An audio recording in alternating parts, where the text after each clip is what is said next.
Hello everyone. About 70% of the friends who watch my videos are not subscribed, and I would be very happy if you did. I know many of you use these videos to fall asleep, so before you drift off, I'd love it if you could leave a comment letting me know where you're listening from around the world. Story 1. It was an ordinary Thursday evening when I returned home from work. The sky had already begun to darken, and I was tired from a long day of meetings and emails. I walked up to the entrance of my apartment building, the familiar sounds of the city humming around me. As I fumbled for my keys, I noticed something strange. The door to my apartment, which I had been so sure I locked before leaving that morning, was slightly ajar. My heart skipped a beat. I stopped in my tracks, staring at the door as a chill ran down my spine. I was sure I had locked it, but now it was standing open, an invitation I had never given. My mind raced with possibilities. Had I forgotten to lock it? Or worse, had someone been inside? I cautiously pushed the door open further and stepped inside, my senses heightened, every sound amplified in the quiet apartment. Nothing seemed out of place. The living room was exactly as I had left it, with the couch cushions slightly displaced from the morning rush to get out the door. I quickly moved through the rest of the apartment, my footsteps sounding too loud in the silence. The kitchen, the bathroom, even my bedroom, everything was in order. There were no signs of forced entry, no overturned furniture, no items missing or disturbed. Yet something felt off. It wasn't the room that had changed, but rather the unsettling feeling that something had happened without my knowledge. I checked all the locks, everything seemed secure, except for that one detail. My spare key, which I always kept in a hidden compartment under the kitchen counter, was gone. It wasn't the sort of thing I ever worried about. I had kept it in the same spot for months, and no one had ever known about it. But now, as I stood in the middle of my apartment, a feeling of dread settled in my stomach. It was as though someone had been inside, rifling through my belongings, and taken only that spare key, leaving everything else untouched. The logical part of my brain told me that I was overreacting. Maybe I had forgotten to lock the door. Maybe the spare key had simply fallen out of its hiding spot and was lost somewhere in the apartment. But the unease gnawed at me, and I couldn't shake the feeling that I wasn't the only one who had been in this space. It didn't make sense. There were no signs of struggle or break-in, but still, it felt wrong. I had no evidence, no clear explanation for what had happened, but the absence of that spare key was enough to leave me unsettled. I sat down on the couch, trying to think through everything that had happened that day. I remembered locking the door when I left in the morning, but then again, how could I be sure? The more I thought about it, the more the thought of someone else being in my apartment seemed impossible. Who would have a reason to do something like this? Who would know about the spare key? The questions spiraled in my mind, each one leading to another, none of them offering any clarity. I could feel my nerves beginning to fray. The feeling of being watched grew stronger. I stood up from the couch, pacing around the apartment as I tried to piece together any detail I might have missed. My mind kept going back to the moment I had opened the door. Had I heard anything unusual? Had I noticed anything different when I left this morning? Nothing stood out. But then my eyes landed on the window. The blinds were slightly parted, just enough to reveal a sliver of the world outside. I couldn't remember leaving them like that, but they were always drawn tightly when I left for work. Another small detail that didn't seem to fit. I grabbed my phone and called a friend, needing someone to talk to, someone to help make sense of what was happening. My voice was shaky as I explained the situation. My door was unlocked, I said, trying to keep calm, and my spare key is missing. My friend listened carefully, offering a comforting but practical perspective. Maybe you're just overthinking it. Maybe you forgot to lock the door, or maybe the key just slipped out of its hiding spot, they suggested. but I couldn't shake the feeling. There was something more to this, something I couldn't explain. After I hung up, I found myself standing at the window, staring out at the street below. The night had fully set in, and the world outside seemed far away, distant, as if I were disconnected from it. A part of me wanted to believe it was all a misunderstanding, that I was just tired and stressed. But the nagging feeling that I wasn't alone in my own home wouldn't go away. I decided to take action. First, I double-checked all the doors and windows, making sure everything was secure. The lock on the main door seemed to be working fine, but I still couldn't shake the feeling that someone had tampered with it. I checked the spare key spot again, hoping that maybe I had overlooked it, but it was still gone. Whoever had taken it knew exactly where to look. I couldn't deny it anymore. Someone had been in my apartment. The sense of violation was overwhelming. The idea that someone had been here in my personal space made my stomach churn. I didn't know if it was a break-in or just a prank, but it didn't matter.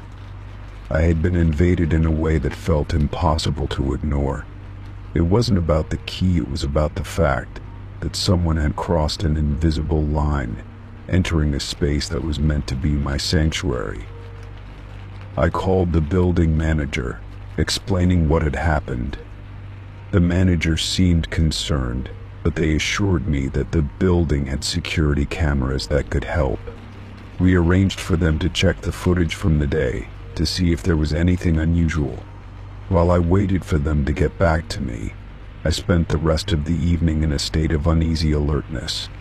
I locked all the doors, drew all the blinds, and sat in the dimly lit living room, listening for any noise that might indicate someone was nearby. The next day, the building manager called with an update. "We've reviewed the footage," they said. "There's nothing unusual. No one entered the building who shouldn't have." I couldn't believe it. How could that be? I was sure someone had been in my apartment. "Are you sure?" I asked, my voice shaking with frustration. "You didn't see anyone go in or out?" The manager assured me that there were no suspicious people on the video and that the footage showed no sign of a break-in. They even offered to change the locks for me, just in case. But that didn't explain how my spare key had disappeared. Nothing made sense. I spent the following days trying to go about my routine, but the unease lingered. I kept double-checking the locks, moving the spare key to a new hiding spot, and avoiding the window blinds. I couldn't shake the feeling that someone was watching, waiting for the right moment to strike again. But despite my heightened vigilance, nothing else out of the ordinary happened. My apartment felt strangely quiet, as if the air had thickened with the memory of that unsettling moment. Weeks passed, and life slowly returned to a semblance of normalcy. I had the locks changed, I kept the blinds drawn tightly, and I tried to move forward. But a part of me could never shake the feeling that someone had been in my apartment that night, that I had been watched, and that my privacy had been violated in a way I couldn't fully understand. I never found the answers to the questions that haunted me. But one thing was certain: I would never feel completely at ease in my own home again. The feeling of vulnerability lingered, a quiet reminder that no matter how secure we think we are, there are always shadows just out of sight. Story 2. I was sitting at my desk, sorting through my pockets after a long day, when I felt something unusual. It was a small, crumpled note tucked away in the lining of my jacket. My first instinct was to toss it, thinking it was just a random scrap of paper, but something about it stopped me. I unfolded it carefully, curious, only to be greeted by a simple message: "Don't forget 3:15 a.m. I stared at the words, puzzled, my mind racing. I had no recollection of writing it, and the time mentioned felt eerie. Why had I written this? And why had I put it in my pocket? For a moment I stood frozen, the weight of the note pressing into my hand. The numbers 3:15 a.m. echoed in my mind, and I felt a strange unease settle in my chest. What was supposed to happen at that time? Why did it feel like something significant, something important was tied to those numbers? My mind was buzzing with questions I couldn't answer. I scanned the note again, searching for any hint, any clue, but there was nothing more to go on. Just those simple words and the unsettling feeling that came with them. I checked the time on my phone. It was just past 8 p.m., a few more hours until 3:15 a.m. But why would I write a note about something happening in the early morning, especially something I had no memory of? The more I thought about it, the more confused I became. I hadn't set any alarms, hadn't made any plans, and nothing in my day had indicated that something was supposed to happen at that exact time. What could it be? My mind raced, and I couldn't shake the feeling that I was forgetting something important, but I couldn't put my finger on it. I decided to leave the note on my desk and try to focus on other things. Maybe it was a joke, or something I had written without thinking. But the more I tried to push it out of my mind, the more it seemed to take over. I kept glancing at the note, waiting for some clarity to emerge, but nothing came. It was as if the words were haunting me, pressing in on my thoughts. I stood up and walked around the apartment, trying to distract myself, but I couldn't escape the feeling that something was waiting for me, something that I didn't understand. As the evening wore on, I tried to get ready for bed, but the note still lingered in my mind. I couldn't help but feel like I was missing a piece of the puzzle. Why had I written that note? Who was I supposed to meet? Or what was I supposed to do at 3:15 a.m.? I could feel a knot forming in my stomach, a sense of dread creeping in.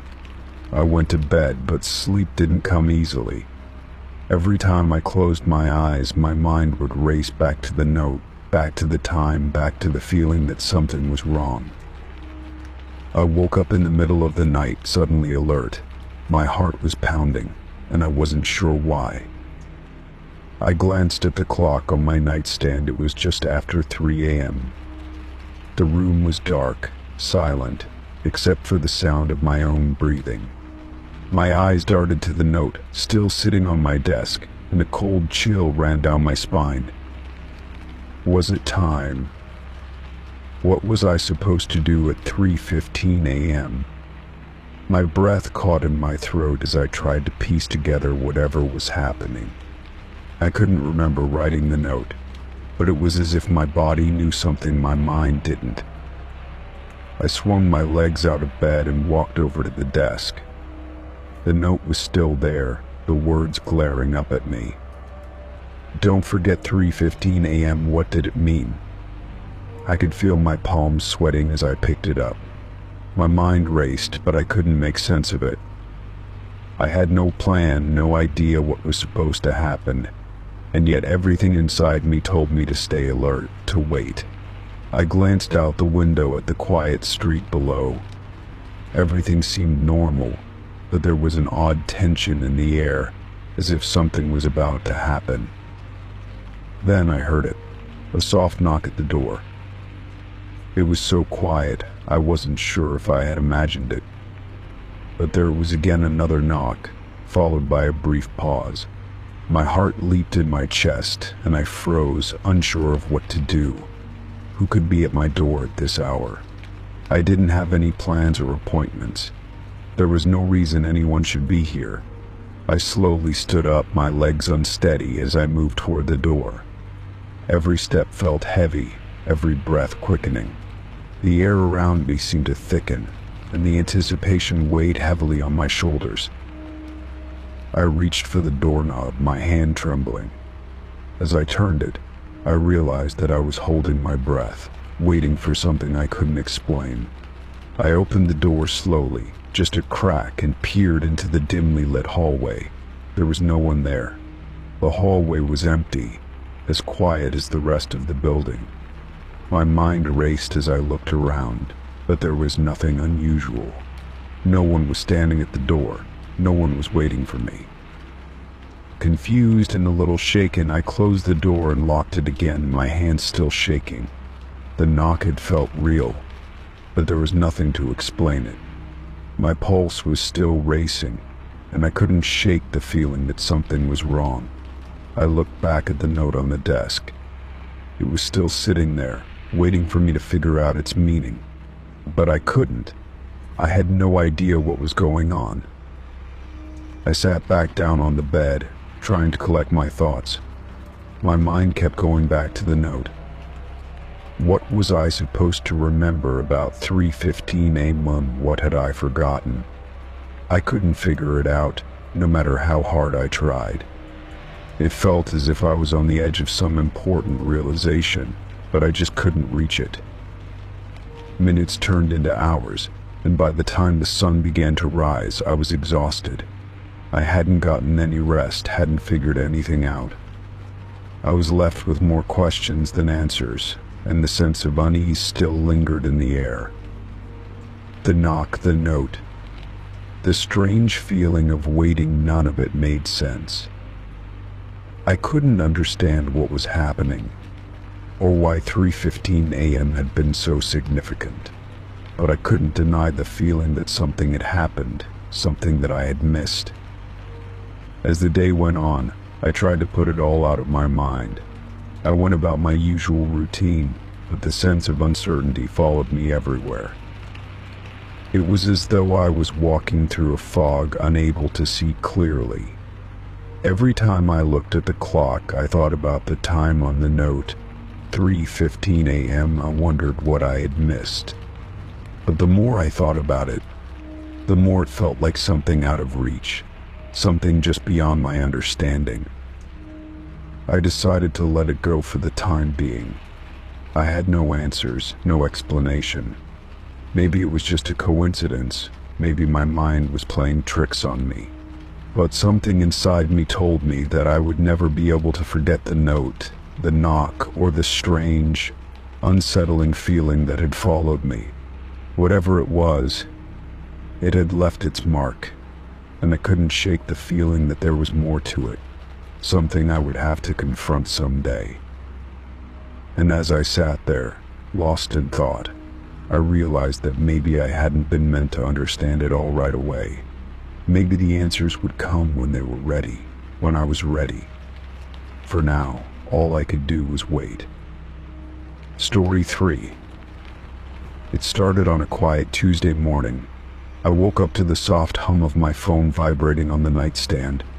Groggily, I reached over to grab it, squinting at the screen. The display showed I had a voicemail. I didn't remember receiving any calls the night before, but it wasn't unusual. I pressed the button to listen. The voice on the other end made my heart race.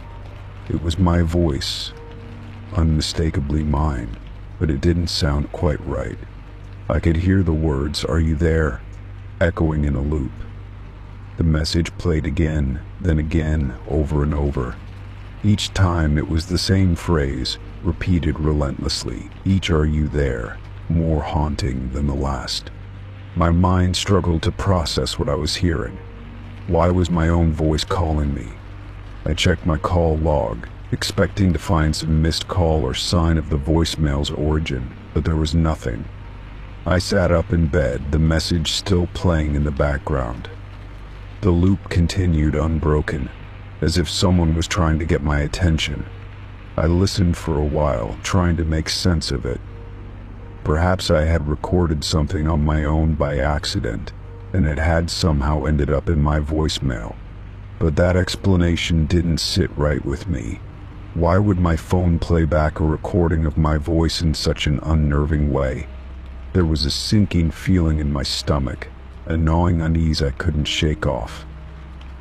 I hung up the phone, but the feeling of being watched lingered.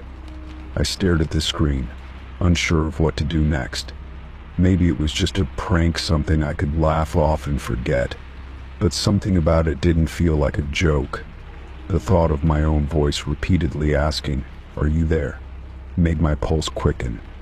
It was like a message that had been sent from somewhere, from some part of me that I couldn't explain. After a few minutes, I decided to call my voicemail again, hoping maybe there would be something else. As the voicemail prompt played, I entered my password, the familiar tone signaling I was accessing my messages. But when the message played again, I could hear my voice, the same question, "Are you there?" ringing through my ears like an unsettling whisper in the dark. It sounded more desperate this time, more pleading. I listened carefully, trying to hear any other clues, but there was nothing else. It was just that one phrase, on repeat. I couldn't bring myself to delete the message. Every time I tried to do so, something held me back, some primal instinct telling me to leave it. I kept the voicemail in my inbox, even though every part of me wanted to forget about it. For the next couple of days, I tried to go about my routine. I went to work, did the errands, even met with some friends, but the voicemail was always there, playing in my mind. I kept thinking about it. Why had it been left? Who could have possibly made it? I tried to convince myself that I had somehow made the recording myself, but the voice didn't sound like the me I knew. It sounded strained, almost as if it were coming from someone else using my voice. I began checking my phone more frequently, almost obsessively, to make sure the voicemail didn't reappear. But the looping message never went away. No new messages came in, no explanations emerged. It was like the voicemail had been placed there by some invisible force that I couldn't understand. I started to wonder if I was losing my mind. Maybe I was just imagining things. After all, no one else seemed to know about the voicemail. No one else heard it. Maybe I had been dreaming it all. One evening, as I was sitting alone in my apartment, the phone rang again. I froze. I hadn't expected anyone to call, and I wasn't prepared to hear my own voice again. I hesitated before answering, my hand shaking as I lifted the receiver. "Hello," I said quietly, as if expecting an answer. The line was silent for a moment before a voice spoke. "Are you there?" The voice was my own. I dropped the phone in shock, my heart pounding in my chest. There was no mistaking it. That voice, my voice, was speaking from the other end. But it wasn't just the voice, it was the way it sounded, as though it had been recorded, played back, and distorted. My hands trembled as I picked up the phone again, but no one was there. The line was dead, the silence oppressive. I sat there for what felt like an eternity, staring at the phone in disbelief. How could this be happening? How could I hear my own voice coming from somewhere else?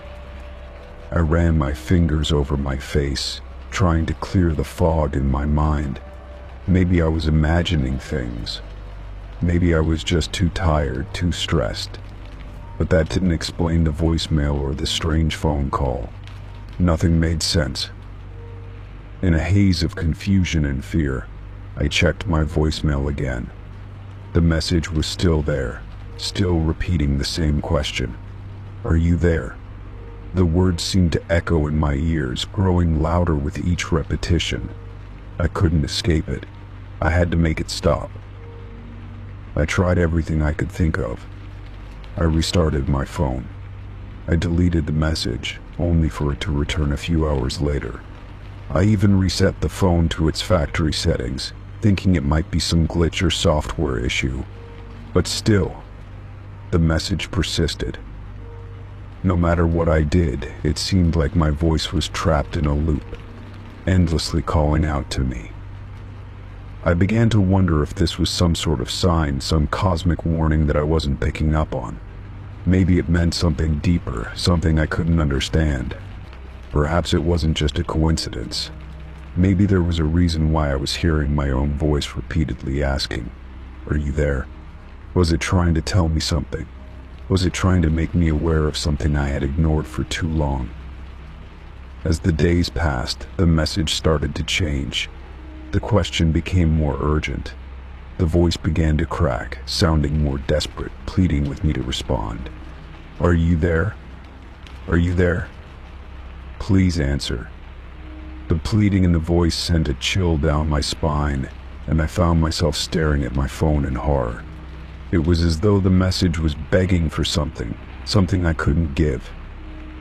In the middle of the night, as I lay awake in bed, I heard a soft sound outside my window. I held my breath, straining to hear. It was faint at first, but then I recognized it. It was the same question. "Are you there?" The voice was soft, but it carried through the quiet night like a whisper in the dark. My heart raced as I sat up, wide-eyed, trying to make sense of it. It sounded like it was coming from outside my window, but when I checked, no one was there. I couldn't take it any longer. I had to get to the bottom of this. My voice was calling out to me. It wasn't just a voicemail. It was something more. I needed to find out who or what was behind it, or I would never be able to escape the feeling of being trapped in this endless cycle. The next morning, I decided to take action. I called my phone provider, hoping they could give me some kind of answer. After explaining the situation to the customer service representative, they assured me they would investigate. They asked if I had any recent changes to my account or if I had experienced any other unusual issues, but I hadn't. Everything seemed normal except for the strange voicemail that had been haunting me. A few days later, I received a call from the provider. They had reviewed my account and all incoming calls, but there was no explanation for the strange voicemail. No one could trace the origin. It was as if the message had come from nowhere. They advised me to contact law enforcement if I felt unsafe, but it didn't seem like they could do much more. It wasn't until weeks later that I started to realize the truth. My voice had never stopped asking, "Are you there?" It wasn't just a glitch, a trick of the phone. It was a message from myself, but from a version of me I couldn't quite understand. And in the end, the question was more than just words. It was a warning.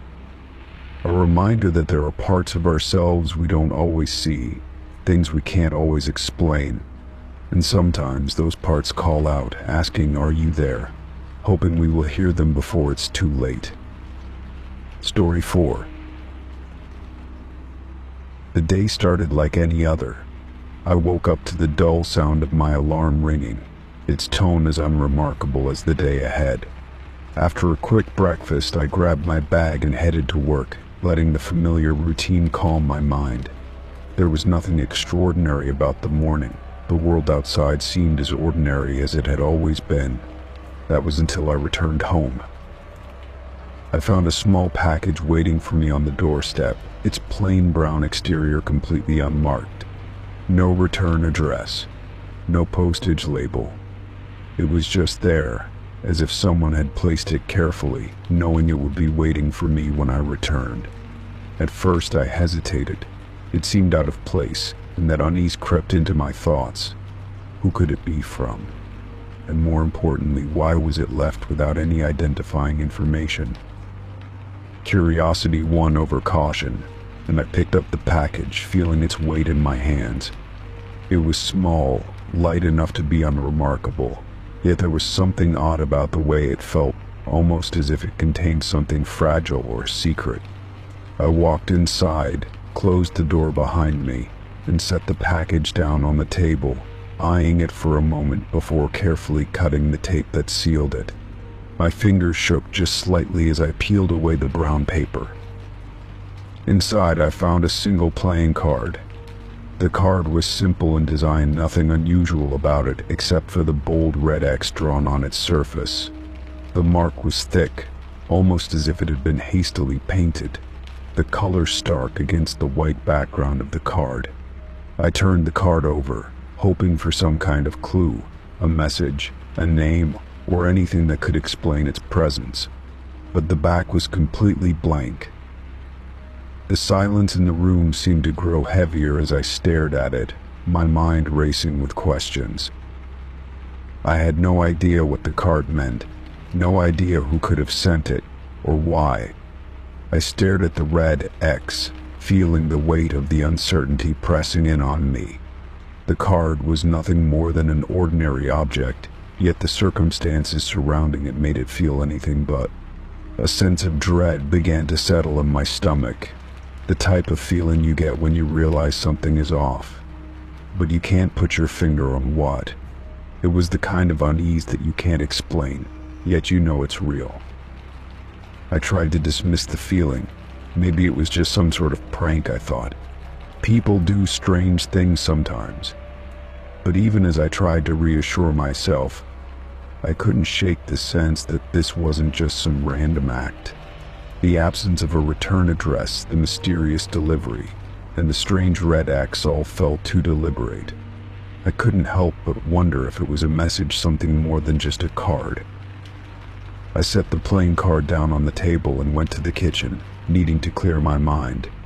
I poured myself a glass of water, my hands still trembling slightly, though I didn't know why.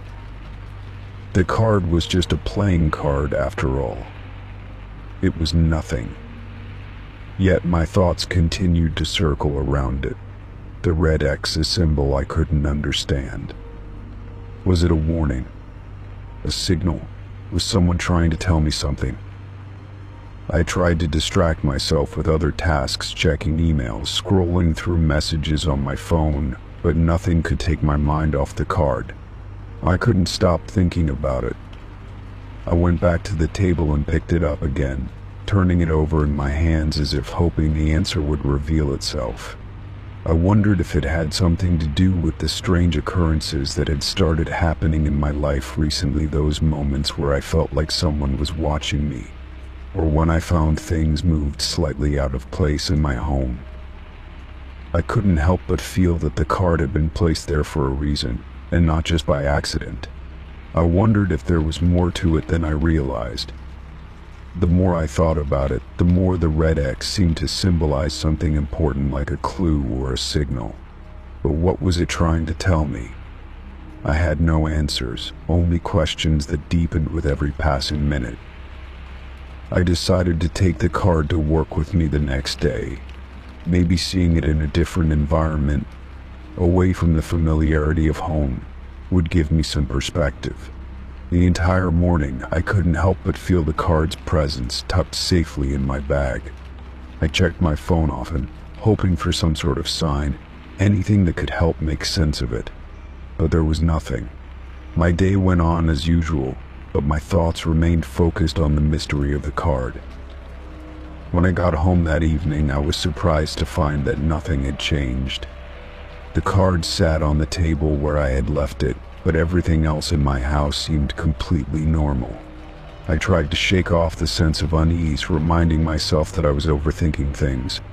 But as I went to the kitchen to make dinner, I noticed something strange. The door to my closet, which I was certain I had closed that morning, was now ajar. It wasn't wide open, just slightly enough to make me wonder how it had been left that way. I walked over, my heart racing, and pushed the door open. There was nothing inside that seemed out of place. I quickly closed the door again, but the unsettling feeling continued to linger. Was I imagining things? Was I just reacting to the strange letter and the mysterious card? I wasn't sure anymore. Everything felt off, and I didn't know why. The following day, I decided to confront the mystery head-on. I contacted a few people I trusted, asking if they had received anything unusual, but no one had. I even checked with the post office, but they couldn't tell me anything about the package, no record of it, no sender, nothing. It felt as though the entire world had decided to leave me in the dark. I couldn't explain it, and the more I tried, the more frustrated I became. That night, as I lay in bed, the red X on the playing card kept flashing in my mind. It felt like a warning, but a warning for what? I couldn't sleep, the unease growing stronger with each passing minute. I tried to push it away, but it wouldn't leave. I had to know what it meant, had to understand who had sent it and why. The next morning, I went to a local bookstore. I had a strange impulse to find something, anything, that could explain the red X. I spent hours sifting through books on symbols and codes, trying to find any connection to the mysterious mark. I found many references to X as a symbol, some related to warning signs, others to marks of rejection or exclusion, but none of them seemed to match the context I was dealing with. I left the bookstore feeling just as lost as I had when I entered. Days turned into weeks, and the unease never left me. I kept the card hidden away in a drawer where I thought I could forget about it, but I couldn't forget. It became a constant presence in the back of my mind, a puzzle I couldn't solve. And then, one day, something changed. I was going through some old paperwork when I found a letter, one I hadn't remembered receiving. The return address was unfamiliar, and as I opened it, a chill ran down my spine. Inside, I found another playing card, this time with a different symbol on it, a circle with a line through it. And beneath it, in neat handwriting, was a message: "It's time. You're next." Everything clicked into place. The cards were connected. They weren't just random symbols, they were a countdown. But a countdown to what? Story 5. It was a quiet evening when I settled into the couch, ready to unwind with my favorite show after a long day. The house was peaceful, the lights dimmed just enough to give it a cozy, comfortable feel. I grabbed the remote, ready to flick through the channels, but as I reached for it, the TV powered on by itself. The soft hum of the screen filling the room startled me, but it wasn't until the image appeared that I felt my heart skip a beat. The screen showed a live feed of my front door. At first I thought it might have been some kind of error, a glitch, but the longer I stared at it, the more unsettling it became. It wasn't the typical surveillance camera view that I might expect, though. I didn't own any cameras at the front door, so the image was completely out of place. The feed was clear, detailed, and there was no reason why it should have been there in the first place. I turned the volume up, expecting some kind of explanation, but there was none. The screen remained silent, just showing my front door. I quickly grabbed my phone and checked to see if any of my devices had been hacked, maybe through some app or service that I wasn't aware of. My mind raced with possibilities. Could someone have accessed the TV through my Wi-Fi? Could I have forgotten to update some security settings? But nothing on my phone or computer seemed out of place. The TV feed continued to show my front door, and I couldn't tear my eyes away. What was even more unsettling was the time this wasn't happening in the middle of the night. It was early evening, just after sunset. I sat frozen for a moment, my mind processing the implications. The feed on the screen remained unchanged. The front door was empty, but I couldn't shake the feeling that something was wrong. There was no logical reason for the video to appear, and even if it was a malfunction, why was it showing such a specific view? Why my front door? My pulse quickened as the possibility that I was being watched crept into my mind. It felt as though I was no longer in control of my own home. After a few moments of staring at the screen, I decided to turn the TV off, hoping to break whatever strange spell had overtaken the room. I reached for the remote, but the TV wouldn't respond. It remained on, the video of my front door continuing to play, unaffected by my commands. I tried the power button on the TV itself. Nothing. My frustration and fear started to mount as I struggled with the device, and the feeling of unease only grew stronger. I called the company's customer service line, hoping for some kind of answer. The woman on the other end of the line seemed calm, almost unnervingly so, when I explained what was happening. "That's strange," she said, "but it sounds like a glitch. You might need to reset the TV or maybe even do a factory reset." Her voice was steady, but her words didn't comfort me. I followed her instructions, hoping it would resolve the issue. But I unplugged the TV and waited for a few moments before plugging it back in. The screen still came to life. There it was again, my front door, on the TV, clear as day. At this point, my heart was racing. I was no longer sure what I was dealing with, but it felt much too deliberate to be a simple malfunction. I checked the time again, noticing it was nearing dusk. The darkness outside was creeping in, but my attention was still focused on the screen. My front door remained empty, but the image made me feel as though I wasn't alone. The shadows in the frame grew longer as the light outside faded, making the scene look more ominous. I knew I had to do something, but I wasn't sure what. I tried to shake off the rising fear and called a friend, hoping they could provide some sort of rational explanation. When they answered, I quickly described the situation. My voice wavered as I told them about the TV and the video of my front door. They laughed at first, dismissing it as a simple technical issue. But when I mentioned that the feed wouldn't turn off, their tone changed. They asked if I could hear anything from outside, footsteps, any noises. I strained my ears, but there was only silence. Go outside and check, they suggested, trying to keep the mood light. But I hesitated. Something about the idea of stepping outside while the TV continued to show the front door made me feel more vulnerable. As though I was being watched in a way that I couldn't understand. But I knew I had to do it. I grabbed the jacket and walked cautiously to the front door. I opened it slowly and stepped out into the cool air, but the porch was empty. No one was there. I stood for a moment, taking in the surroundings. It was eerily quiet, and the neighborhood felt as though it was holding its breath. I looked around the yard, checking the shadows, the trees, the street. Nothing moved. I felt ridiculous for being so nervous, but the sense of unease still clung to me.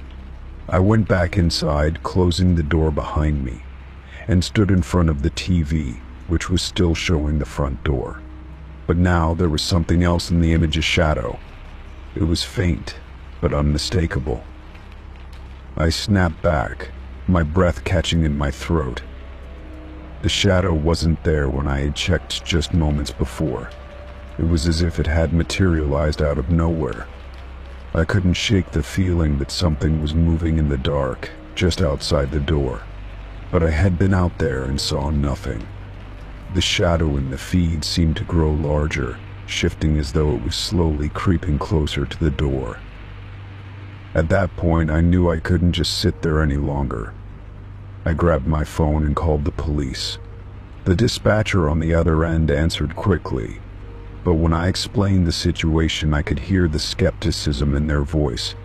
"Are you sure it's not a technical glitch? Maybe someone's messing with you?" they asked. I didn't know how to explain that it didn't feel like a glitch anymore. This was something else. I insisted they send someone to check it out, and after a few moments of silence, the dispatcher agreed. When the officers arrived, I let them in and showed them the TV. One of the officers, a young man with a calm demeanor, studied the screen for a moment. "This is strange," he muttered, his eyes narrowing. But after examining the TV, he suggested the same thing, the possibility of a malfunction. However, when I pointed out that I had unplugged it and it had turned back on by itself, they seemed to take it more seriously.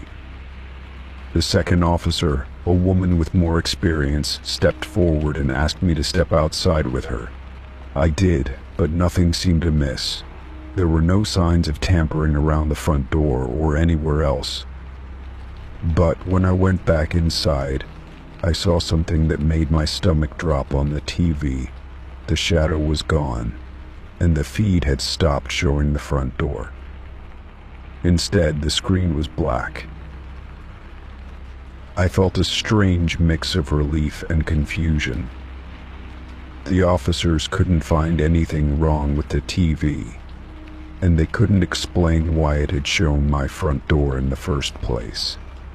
After some time they left, assuring me that I was fine.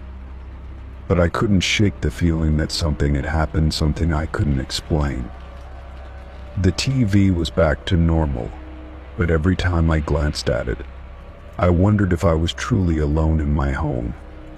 Would it happen again?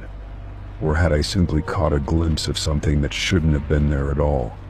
The uncertainty lingered, and I couldn't help but feel that I was being watched, whether by something tangible or something I couldn't yet understand.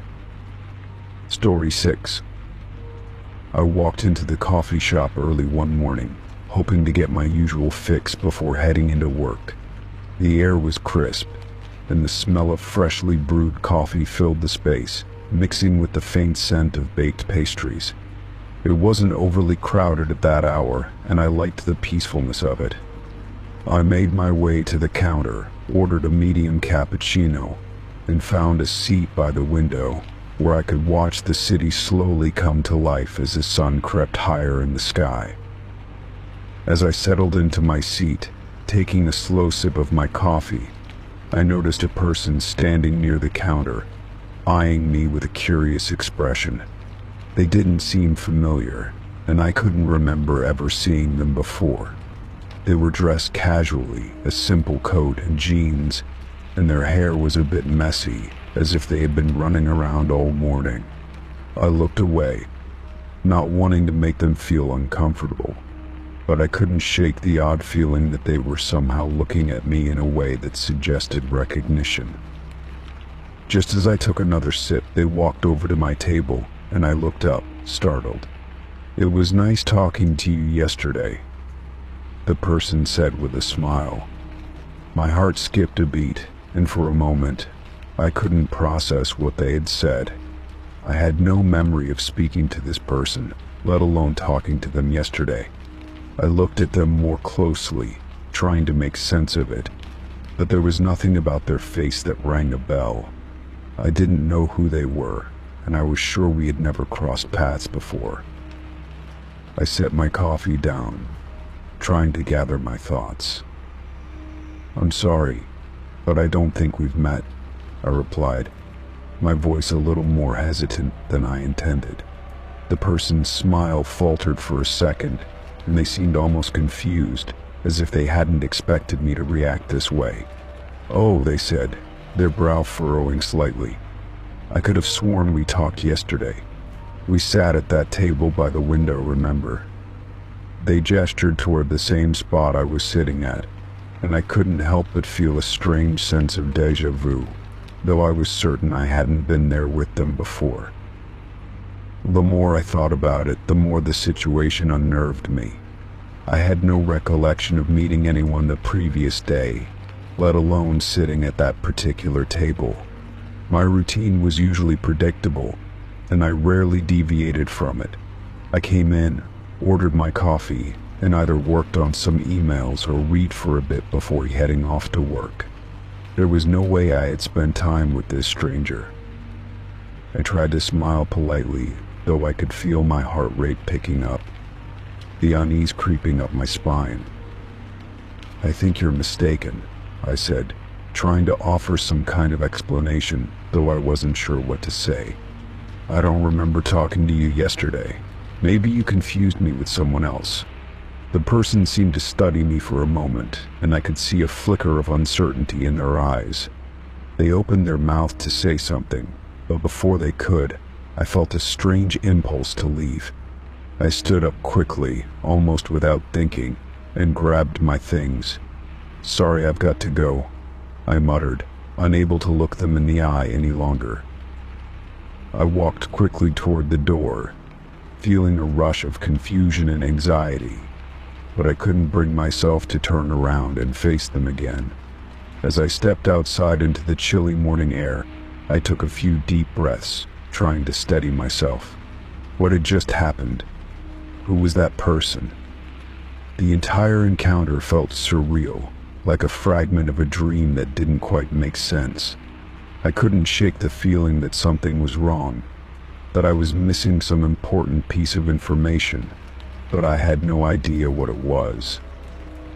As I walked to my car, I tried to push the incident to the back of my mind, telling myself it was just some kind of mix-up. Maybe they were confused. Maybe I looked like someone else. But the more I thought about it, the more I realized that I couldn't just brush it off. Something about that moment, the way the person had spoken to me, had felt too real.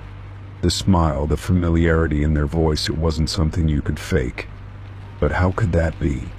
How could they know me so well when I had never seen them before? I spent the rest of the day trying to concentrate at work, but my mind kept drifting back to the coffee shop.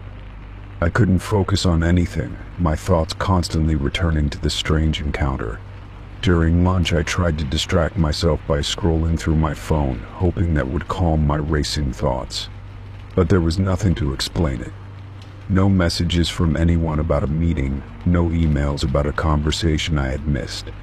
It was like the entire situation had been erased from existence, except for that person's words echoing in my head. The next morning, I found myself back at the coffee shop, despite my lingering doubts. I didn't expect to see the stranger again, but a part of me needed some kind of closure. As I stood in line to order my coffee, I scanned the room, looking for any sign of them. But there was nothing. No familiar face, no strange recognition. I felt a tiny sense of relief, though the mystery still hung over me like a cloud. It was possible, I thought, that they had simply been mistaken, that they had confused me for someone else. Still, I couldn't shake the nagging feeling that something had happened, something that didn't add up. I ordered my coffee, found my usual spot by the window, and tried to relax. But as I sipped my drink, I couldn't help but feel like I was being watched. My eyes flickered around the room, but no one was paying attention to me. Maybe it was all in my head, I told myself. Just my mind running wild with questions I couldn't answer. I pulled out my laptop, deciding to get some work done, hoping that would help me refocus. But the sound of the doorbell jingling as someone entered the coffee shop made me look up instinctively. And there, standing at the counter, was the stranger from yesterday. They glanced over at me, and for a brief moment, our eyes met. I quickly looked away, feeling the weight of the situation settle in my chest. I wasn't sure what to make of it. Had they followed me here? Were they watching me again? My mind raced, trying to come up with some rational explanation for what was happening, but nothing made sense. They didn't approach me this time, just went about their business, ordering a coffee and taking a seat near the window. I tried to continue with my work, but my thoughts kept returning to them. Had I imagined everything? Was I losing my mind? I tried to focus, to push the confusion out of my head, but I couldn't. It was like a puzzle I couldn't solve, and the more I thought about it, the more it gnawed at me. When I finished my coffee, I gathered my things and left the shop, walking back to my car without looking back. I still didn't have answers, but I couldn't help but feel like I was being pulled into something I didn't understand. I couldn't let it go. Not yet. The stranger's words lingered in my mind, and I wondered if I would ever find out what they meant. Maybe it was a misunderstanding. Maybe I had imagined it. But deep down, I knew something had happened, and it was far from over. Story 7. It was a typical Saturday morning, and I was just getting into my car to run a few errands. The weather was pleasant, with the sun gently warming the pavement as I backed out of my driveway.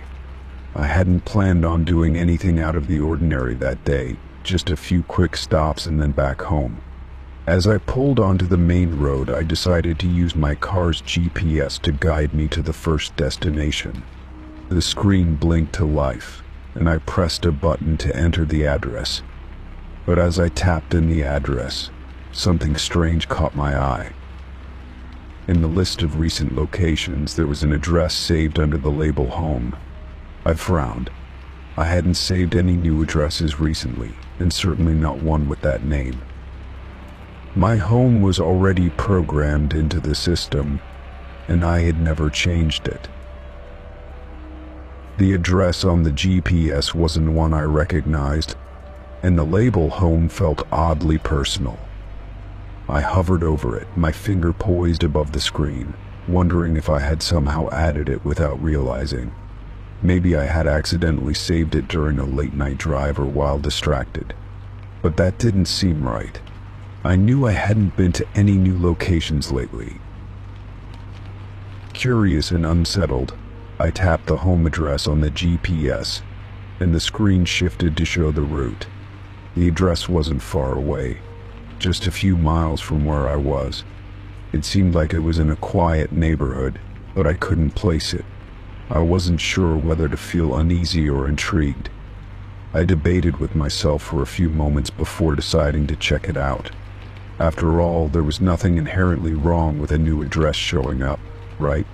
Maybe it was just a mistake or a glitch in the system. But as I drove toward the location, the feeling of unease settled deeper in my stomach. The GPS guided me through a series of winding streets, and I could tell I was heading toward a residential area. The houses were quiet, the lawns manicured, and everything seemed perfectly normal. Yet the further I drove, the more the feeling of familiarity tugged at me. It was as if I had been here before, but I couldn't quite place when or why. I drove past a few intersections, each one feeling eerily more familiar, and then the GPS beeped, signaling my arrival at the address. I parked in front of a modest two-story house, its windows dark and still. There was nothing particularly remarkable about it, but something about the entire situation felt wrong. I sat there for a moment, staring at the house, my heart beating faster than normal. My mind raced with possibilities, none of them good. I hadn't been here before. I was sure of that. And yet the address had somehow become linked to the word home. I wasn't sure whether I should knock on the door, drive away, or something in between. The logical part of me wanted to ignore the sensation of discomfort and just leave, but I couldn't shake the curiosity. Who had put this address in my GPS? And why was it saved under home? After a few minutes, I decided to get out of the car and walk around the house. I didn't know what I was expecting to find, but I felt like I needed to understand more. The front yard was neatly kept, with a few flowers blooming in the garden. The house itself looked perfectly ordinary, even somewhat familiar, like one of the homes from my childhood neighborhood. But there was a strange emptiness about it. There were no signs of life, no movement inside the windows. It was as though the house had been abandoned, or perhaps frozen in time. I walked to the side of the house, hoping to find a side entrance or a better view of the backyard. As I moved around the corner, I noticed a small gate that led into the yard. It was open just enough for me to slip through. I hesitated for a moment, but my curiosity got the best of me. I carefully pushed the gate open and stepped into the yard. It was eerily quiet, the only sound coming from the distant hum of traffic. The yard was well maintained, just like the front, but there was an odd stillness to it. I walked further, closer to the back of the house, but as I reached the corner, I suddenly stopped. There, against the wall of the house, was a set of old, weathered garden tools. The sight of them should have been completely normal, but something about them seemed strangely familiar. I took a step closer, my mind trying to make sense of the sensation. The tools weren't anything special, just a rake, a shovel, and a pair of gloves, but they looked almost as if they had been left there recently. I couldn't explain why, but I had the distinct impression that these were my tools, that I had once used them, or at least had been near them. A chill ran down my spine. How could that be? I didn't own these tools, not at least to my knowledge. I stood there for a moment, staring at the tools, trying to piece everything together.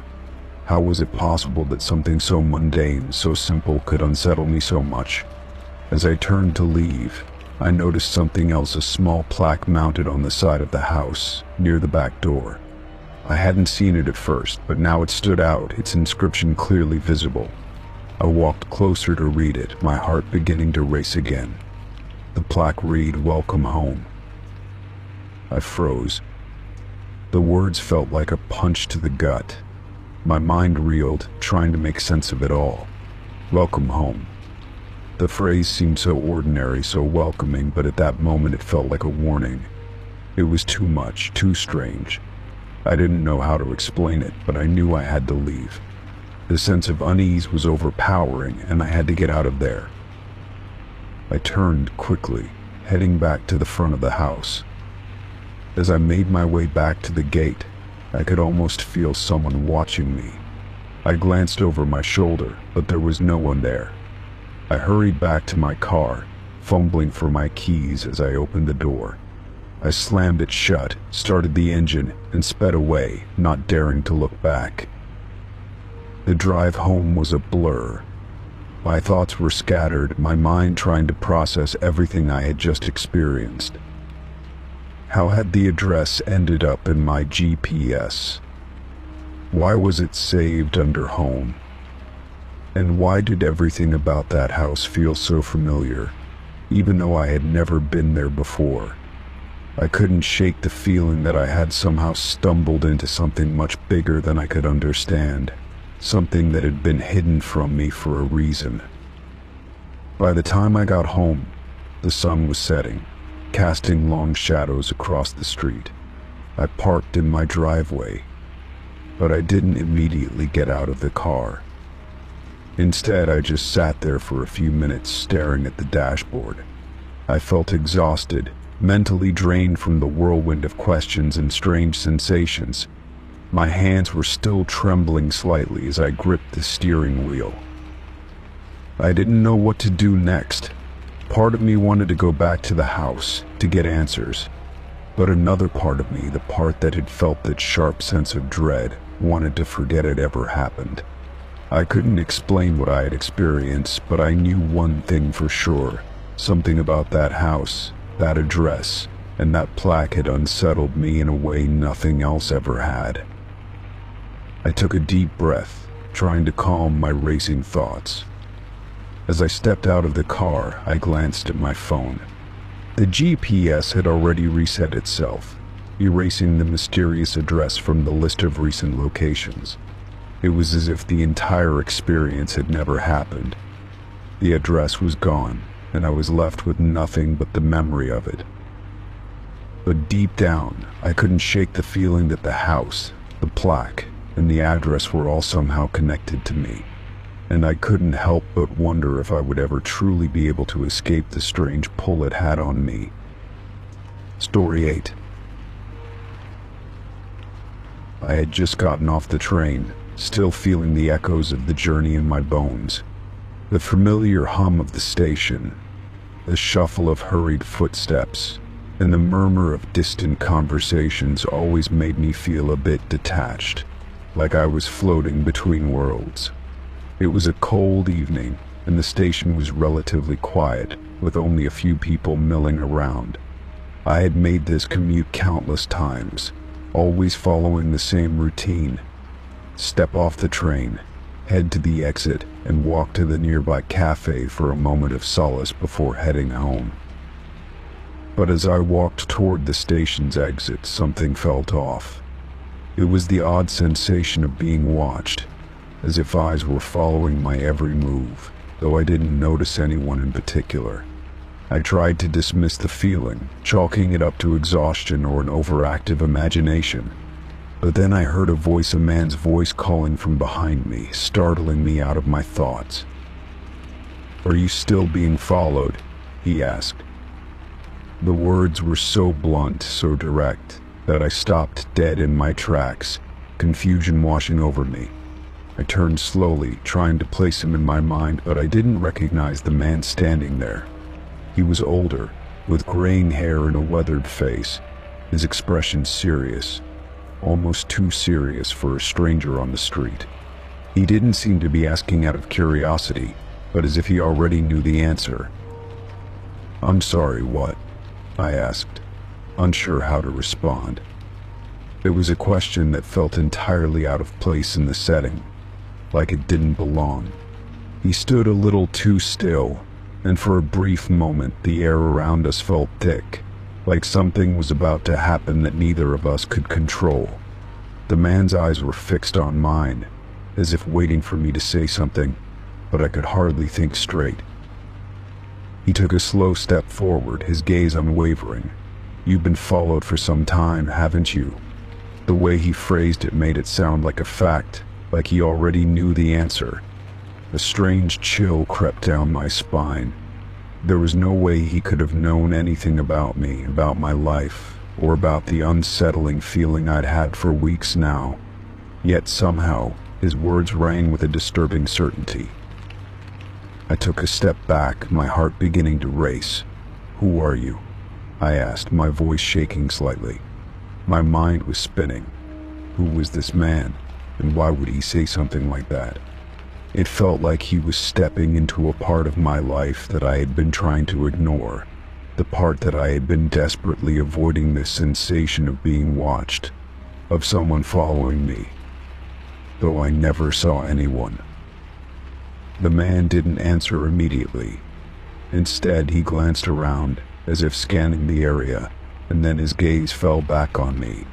"You're not imagining it," he said quietly. "It's real. They've been following you." The words hit me like a wave, and I felt a knot form in my stomach. Was he talking about the strange feeling that had been plaguing me? The constant awareness that there was someone behind me, someone watching my every move, though I could never see them. I opened my mouth to speak, but no words came out. I felt a tightening in my chest, a fear creeping in that I couldn't quite place. My mind raced through the past few weeks' strange coincidences, the fleeting glimpses of someone just outside my field of vision, the sense that I was never truly alone. Could it be true? Was someone really following me? The man seemed to sense my growing panic. "Listen," he said, his tone softening just slightly. "I know this is difficult to process. I'm not here to harm you, but you need to know what's happening. You've been under surveillance, and it's been going on longer than you realize." His words hung in the air, thick with meaning. It was hard to comprehend, to make sense of. I had no idea what he was talking about, but the sheer conviction in his voice made me hesitate. "Why me?" I managed to ask, my voice barely above a whisper. Why would anyone be following me? I wanted to laugh it off, to tell him he was wrong. But the truth was, there was a small part of me that already feared this might be real. The strange occurrences, the way my life had started to feel off kilter, had it all been a result of someone watching me from the shadows? The man didn't immediately answer. Instead, he looked at me carefully, as if weighing something in his mind. Then, in a low voice, he spoke again. "Because you've seen something you weren't supposed to see." The word struck me like a punch, and my breath caught in my throat. Seen something? I had no idea what he was talking about. What could I have seen that would make someone follow me? "I haven't seen anything," I protested, my hands suddenly feeling cold. "I don't know what you're talking about." I wanted to believe him, to trust him, but the logic inside me screamed that this was all some sort of bizarre misunderstanding. And yet the nagging sensation in the back of my mind wouldn't let me dismiss it entirely. And could there have been something I missed? Something I had unknowingly uncovered? The man took another step closer, lowering his voice. "You don't remember yet, but you will. You're not the first person this has happened to." His words were cryptic, but there was something about the way he spoke that made it impossible to ignore him. I could see now that he wasn't just a random stranger. He was someone who knew more than he was letting on. Someone who was part of something much bigger than I could understand. I could feel my heart pounding in my chest as I tried to process everything. The man seemed to be waiting for me to respond, but I couldn't find the words. My thoughts were in a whirlwind, my mind trying to piece together what was happening and why. Who was following me? What had I seen, or more accurately, what had I missed? Before I could ask another question, the man gave me a quick, almost imperceptible nod. I can't tell you everything now, but you need to be careful. They're close. His eyes darted around the station one more time, and then he turned to leave. Don't trust anyone, he added over his shoulder before disappearing into the crowd. I stood there, frozen, trying to make sense of the encounter. My thoughts were racing, my mind trying to understand how I had been pulled into something I didn't even know existed. Who was following me? What had I seen, or what was I about to see? I couldn't shake the man's words from my mind as I made my way out of the station, my steps heavy, my thoughts clouded. It felt as though the world around me had shifted in some inexplicable way. What was I supposed to do now? How could I protect myself from something I didn't even fully understand? As I walked down the street, I couldn't shake the feeling that I was being watched. The hairs on the back of my neck stood up, and I glanced around, half expecting to see someone lurking in the shadows, someone I couldn't quite identify. The more I thought about it, the more the fear began to take root. It wasn't just paranoia anymore. Something was wrong. Something was happening that I couldn't explain. I had no idea where it would lead, but I knew one thing for sure. My life had just been changed forever, and the question now was whether I was prepared to face whatever was waiting for me. Story 9. I woke up that morning to a strange sense of clarity. It wasn't the kind of morning that usually greeted me, where I felt disoriented and groggy from waking up abruptly. No. This was different. There was an odd stillness in the air. The sun had just begun to peek through the blinds, and the room was lit in soft, golden hues. As I slowly opened my eyes, something caught my attention immediately. My bed was made. This wasn't right. I never made my bed. In fact, I rarely cared about it. I had always left the sheets rumpled, the blanket thrown across the bed haphazardly. It was a minor detail in my daily life, something I didn't put much thought into. But now there it was, my bed, neat and orderly, as if someone had taken the time to smooth out every crease and fold. I sat up quickly, my mind racing. Who could have done this? I was alone last night. There was no one else in the house. My heart began to beat faster as I tried to make sense of what I was seeing. It couldn't be a mistake. The bed was too perfectly arranged for it to be some kind of mix-up. I scanned the room, looking for any clues that might explain this odd occurrence. The room was exactly as it had been the night before, nothing out of place except for the bed. The same clothes were draped over the chair in the corner, and my shoes were still scattered across the floor. It wasn't like I had sleepwalked and made the bed without realizing it. I would have remembered that. I slid out of bed and walked toward the sheets, running my fingers over the smooth surface. Everything was in its place. The pillows fluffed just so, the blanket pulled taut across the mattress. There were no signs of anyone else having been in the room. I felt a chill creep up my spine, my mind racing with possibilities. Had someone entered my room while I was asleep? The thought was unsettling, but it didn't seem possible. The windows were locked, and the door had been securely shut when I woke up. There were no signs of forced entry. I went downstairs to make my morning coffee, but the unease lingered. I tried to shake it off, telling myself it was nothing, a strange fluke or a figment of my imagination. But as I went about my morning routine, the image of my neatly made bed wouldn't leave my mind. Every time I passed by my bedroom, I felt a strange pull, like I was being drawn back to it. I couldn't stop thinking about it, and it bothered me more than I cared to admit. I spent the rest of the day trying to focus on work, but my thoughts kept returning to the bed. Who could have made it? Why would anyone do that? I couldn't even remember the last time I had made my bed myself. It wasn't something I cared about. It didn't make sense. I told myself that it was probably nothing, just a random coincidence, a trick of the mind. But the more I thought about it, the more I realized it wasn't just the bed.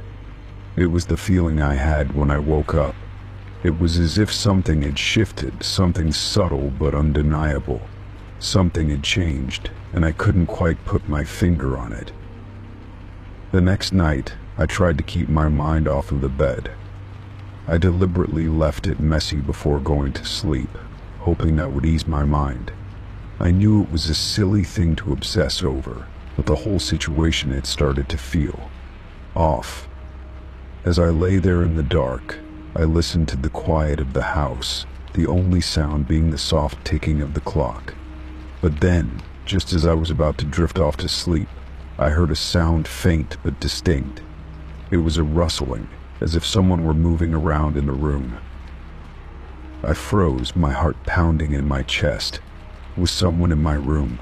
I strained my ears, but the sound stopped as quickly as it had started. I lay there in the dark, trying to steady my breath. Was I imagining things?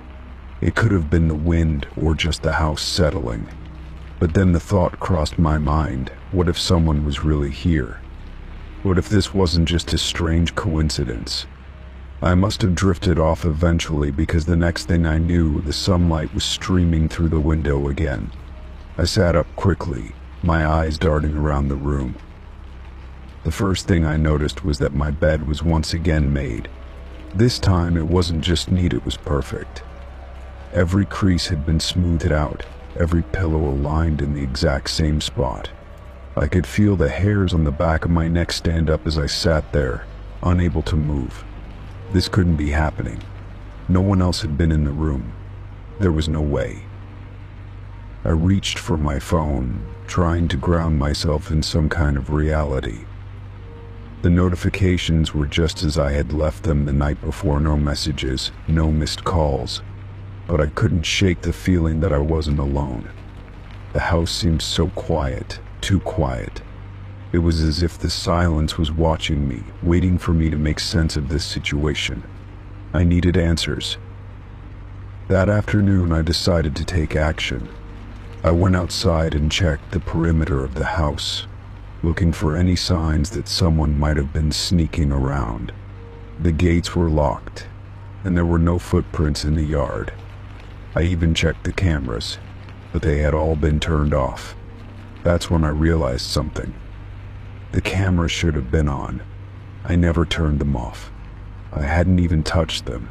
Someone else must have done it. I felt a cold sweat forming on the back of my neck as I stood there, piecing everything together. It wasn't just the bed. It was the cameras.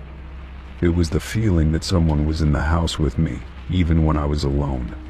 I felt a creeping sense of dread that I couldn't shake. Was I being watched? Had someone been entering my home without my knowledge? I couldn't let it go. I spent the next few days analyzing every detail, searching for anything that might explain what was going on. But every time I looked around, the same unsettling feeling followed me. My bed was made every morning, despite my best efforts to leave it messy. The cameras stayed off, and I couldn't remember touching them. It felt like I was being trapped in some strange cycle that I couldn't break. Finally, I reached out for help. I contacted a friend, someone I trusted, and told them everything that had been happening. They listened patiently, offering comfort and reassurance. But when they came over to stay the night, nothing happened. The bed stayed messy, the cameras stayed on, and the feeling of being watched faded. For a while, everything seemed normal again. But then, one morning I woke up to find the bed made once more. The feeling returned, just as strong as before. I never found out who had been making my bed or why it happened. Some things remain a mystery, hidden in the shadows. But after everything that occurred, I started locking the doors and windows more carefully, just in case. I couldn't let my guard down. And now, every morning when I wake up, I check my bed just to make sure. It's always made, and no matter how many times it happens, I still don't know why. Story 10. The moment I saw the notification, a chill ran down my spine. Reminder, they're watching. I stared at my phone in disbelief. I hadn't set any reminders for the day, and this was something I couldn't remember ever having seen before. The notification had a strange, almost cold feeling to it, like someone was in the room with me, just waiting for me to react. My heart pounded in my chest as I swiped to check the details, but there was nothing more, just that cryptic message staring back at me. I tried to brush it off as a glitch or some weird prank. Maybe an app had sent a random reminder, or it was just some kind of automated message that made no sense. But the words echoed in my mind. They're watching. Who was they? And why did it feel like the message was meant for me? I couldn't shake the feeling that something wasn't right, that this was the beginning of something I couldn't control. I set my phone down on the counter, trying to distract myself by making a cup of coffee. The smell of the freshly brewed coffee should have been comforting, but instead, it just heightened the tension I felt. I couldn't stop thinking about that notification. It felt like a warning, a sign that something was coming, something I wasn't prepared for. I kept glancing at my phone, waiting for it to buzz again, but it remained silent. The minutes stretched into an eternity as I went through the motions of my morning routine. I checked my email, but there was nothing unusual there. My calendar was clear for the day, and everything seemed normal on the surface.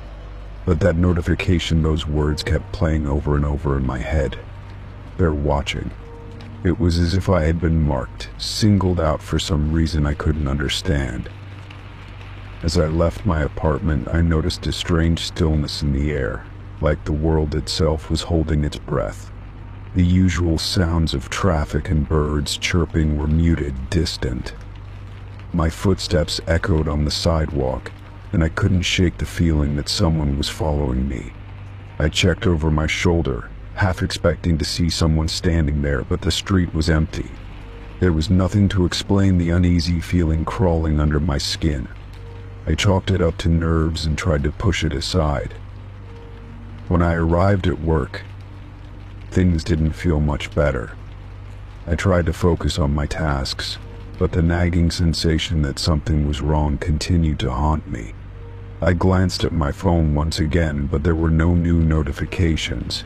It seemed like I was the only one who had been affected by whatever had happened. But the sense of being watched only grew stronger, as if invisible eyes were trained on me, no matter where I went. At lunch, I decided to step outside for some fresh air. The crisp air was a welcome relief, but the unease in my chest remained. I couldn't escape it, no matter how hard I tried. I walked around the block, hoping the movement would clear my head, but the feeling of being watched never left me. It was as if the whole world had changed, and I was the only one who could sense it. I returned to my desk, my thoughts racing. The idea that I was being watched became more tangible, more real. I looked around at my coworkers, wondering if they could feel it too. Was anyone else aware of this strange sensation, or was I the only one? I couldn't tell if I was losing my mind or if something much bigger was happening.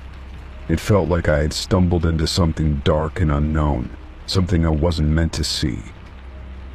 The day passed in a blur, my mind too preoccupied with the message to focus on anything else. I couldn't shake the feeling that I was being followed, even though there was no one there. Every glance in the mirror, every reflection in a window, felt like an opportunity for someone to catch me looking. When I left the office that evening, I half expected to see someone standing outside, watching me.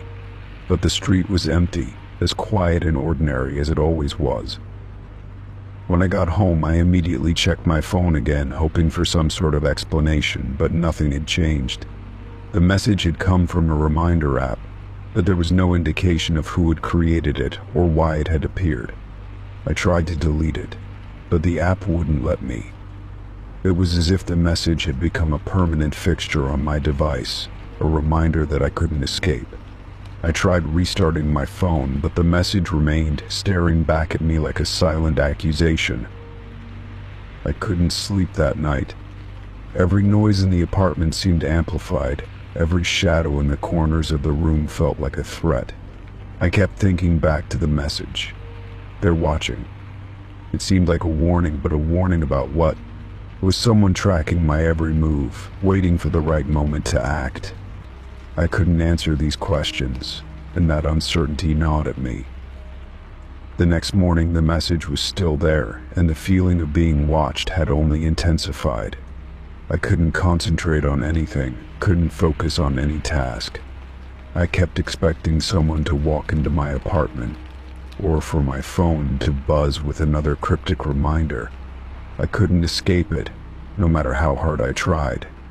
It felt like my world was slowly crumbling, like everything was slipping out of my control.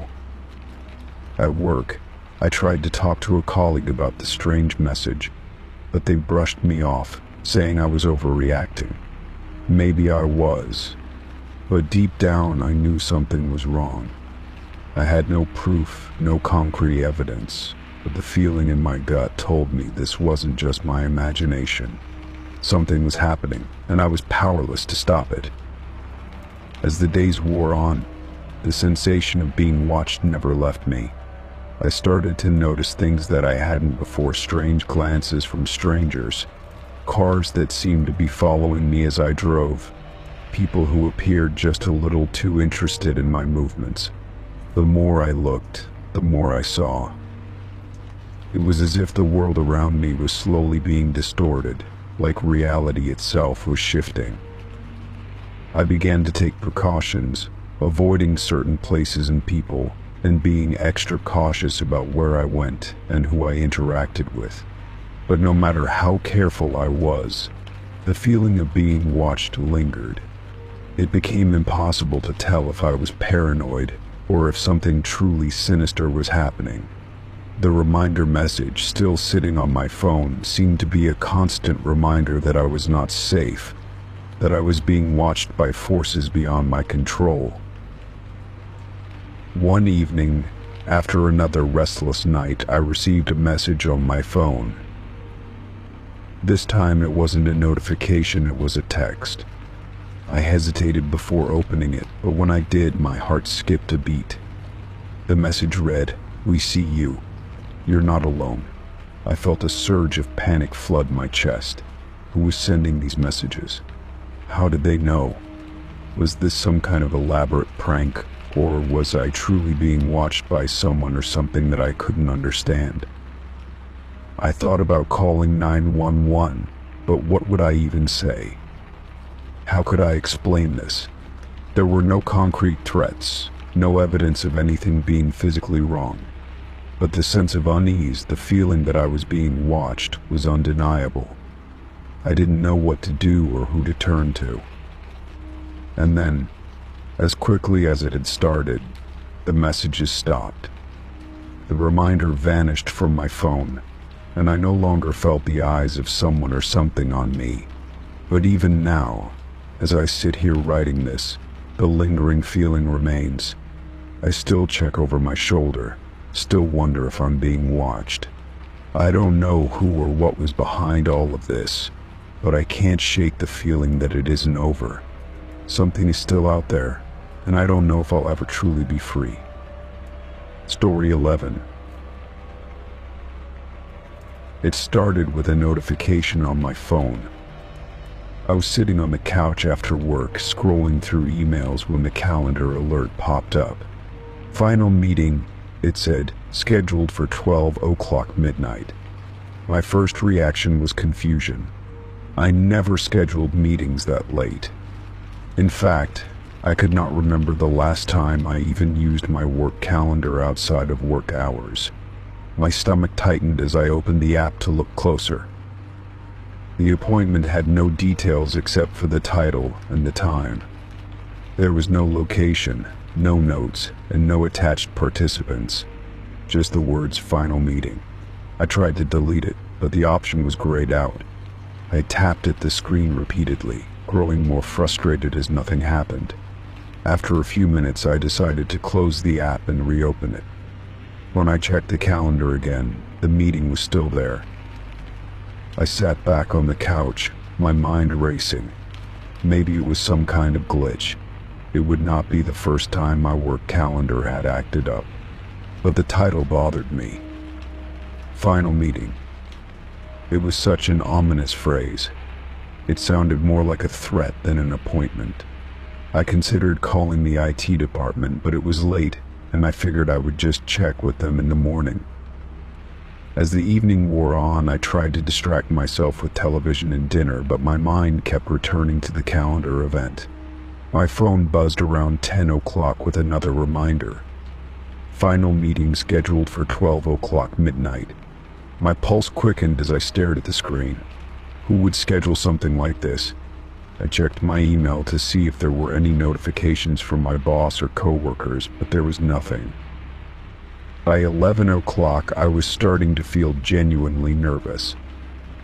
I reopened the calendar and stared at the appointment.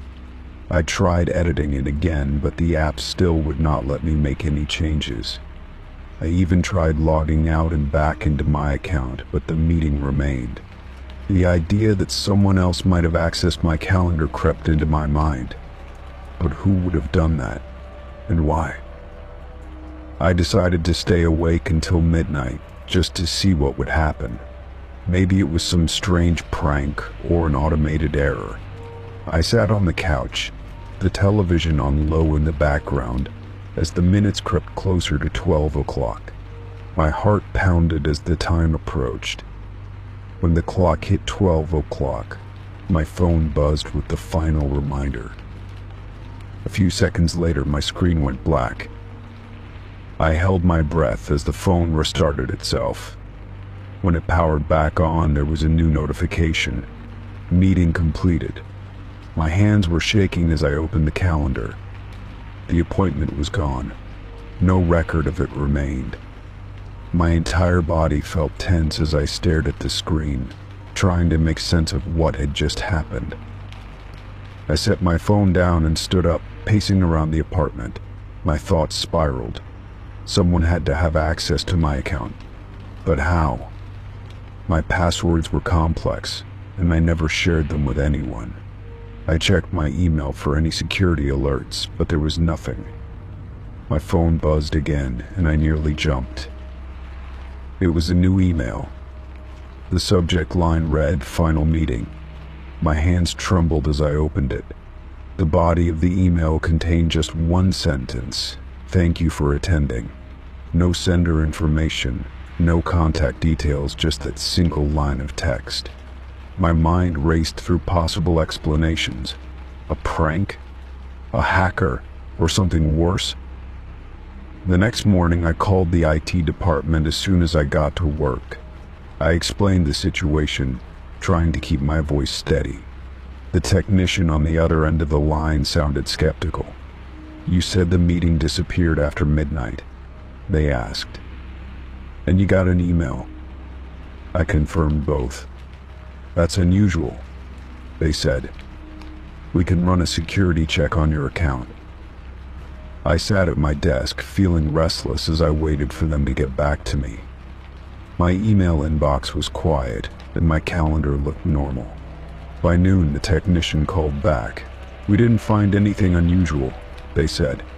"No evidence of a breach, and there's no record of that email in our server logs." My heart sank. "But I saw it," I said. "It was there." The technician paused. "It's possible you received a phishing email, but if that's the case, it should have left some trace." I spent the rest of the afternoon feeling paranoid. Every time I got a notification or an email, my heart jumped. I found myself checking my calendar repeatedly, half expecting the meeting to reappear. Nothing happened. I stayed late at work that evening, trying to focus on finishing a project. but my thoughts kept drifting back to the mysterious message. That night, I locked my doors and double-checked the windows before going to bed. I placed my phone on the nightstand and lay down, trying to calm my thoughts.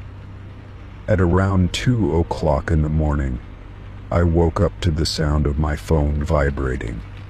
Groggy and confused, I reached for it. There was a new notification from my calendar. New meeting scheduled for 3 o'clock a.m. I sat up, my pulse racing. I opened the app, and there it was, another appointment. This one was titled Follow Up. My chest tightened. My hand shook as I tried to delete it, but once again the option was grayed out. I stared at the screen, feeling frozen. 3 o'clock was less than an hour away.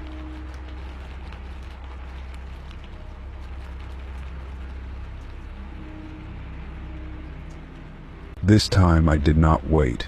I called IT immediately. A sleepy-sounding technician answered after a few rings. "My calendar, there's another meeting," I said quickly. "You need to check my account." The technician sighed. "All right, hold on." I could hear them typing. After a long pause, they said, "There's nothing showing up on our end." My heart hammered. "But I can see it right now," I insisted. "It's scheduled for 3 o'clock. "Wait," the technician said, sounding more alert. "We just detected a login attempt from an unknown device." My breath caught. "Where?" I asked. Another pause. "It's coming from your apartment." My blood ran cold. I stood up, my eyes darting toward the darkened corners of my room. My heart was pounding so loudly it hurt. "We're sending security to your location," the technician said. "Stay on the line." I grabbed my phone and moved toward the door. My hand trembled as I reached for the doorknob. A soft sound came from the hallway, a creaking floorboard. My breath caught in my throat. I stepped back, pressing my back against the wall. The sound came again, closer this time. The technician's voice was distant through the phone. "Security will be there in 5 minutes. Stay calm," but I could barely breathe. The handle of my bedroom door turned slowly. I let out a shaky breath and backed toward the window. My hands were trembling so badly I nearly dropped the phone. The door opened an inch, then stopped. For a moment there was only silence. Then the door closed again with a soft click. A few minutes later, security arrived. They searched the apartment but found no one. All the locks were intact, and there was no sign of forced entry. The technician followed up the next morning, confirming that there had been a breach attempt, but they could not trace the source. I changed all my passwords and added additional security measures, but I knew deep down that it would not make a difference. The calendar events never returned, but the feeling that someone had been in my home never left. I no longer trusted the silence of my apartment at night, and whenever I opened my work calendar, I braced myself for the possibility of another meeting. Story 12. I was sitting on the couch when my phone buzzed with a message. I glanced at the screen and saw an unknown number. The message read, "Did you enjoy the movie last night?" My brow furrowed as I reread the words. I had not gone to a movie last night. In fact, I had stayed home alone the entire evening, watching TV and scrolling through my phone. Curiosity and confusion settled over me as I stared at the message. I thought about ignoring it, but my fingers hovered over the keyboard. I finally replied, "I think you have the wrong number." A minute passed, then another, but no response came. My mind began to turn over the possibilities. Maybe it was just a simple mistake, or maybe someone was trying to play a joke on me. After a few minutes, I shook it off and went back to watching TV. Still, I could not help but glance at my phone every few minutes, waiting for another message. Eventually, I convinced myself that it was nothing and turned my attention back to the screen. I told myself that it was not worth overthinking, but the feeling of unease lingered in the back of my mind. Later that evening, my phone buzzed again. I picked it up, and it was the same number. This time, the message said, "You were sitting in the back row, right?" My heart skipped a beat as I read the words. I had not gone to any movie. How could someone think they saw me there? My fingers tightened around the phone as I reread the message. A chill ran down my spine as I typed a response. "I think you have the wrong person. I didn't go to a movie last night." I hesitated before hitting send, wondering if this was some kind of prank. A response came almost immediately. "Are you sure?" My chest tightened. The certainty in the message made my skin crawl. Who was this person, and why were they so convinced it was me? I tried to shake it off, but the unease only grew stronger. I decided to block the number, thinking that would put an end to it. I told myself it was just a mistake or someone trying to mess with me. But as I put my phone down, I could not shake the feeling that something was wrong. How could someone have mistaken me for someone else so confidently? I managed to sleep that night, but my dreams were restless and strange. I woke up several times, convinced I had heard my phone buzz or that someone was standing outside my window. Each time I checked my phone, but there were no new messages. When I finally woke up for good, I felt drained. I convinced myself it was just a weird prank, and I needed to move on. The next day passed without incident, and by evening I had almost convinced myself it was nothing. But just as I was starting to relax, my phone buzzed again. It was the same number. This time the message read, "You were wearing a blue jacket, right?" My stomach twisted into knots. I had worn a blue jacket yesterday, but only while running errands. I had not gone to a movie or been anywhere unusual. My hands trembled as I typed back, "Who is this?" I stared at the screen, waiting for a response. Minutes passed, and then a single message popped up. "You know who I am." My breath caught in my throat. I had no idea who this person was.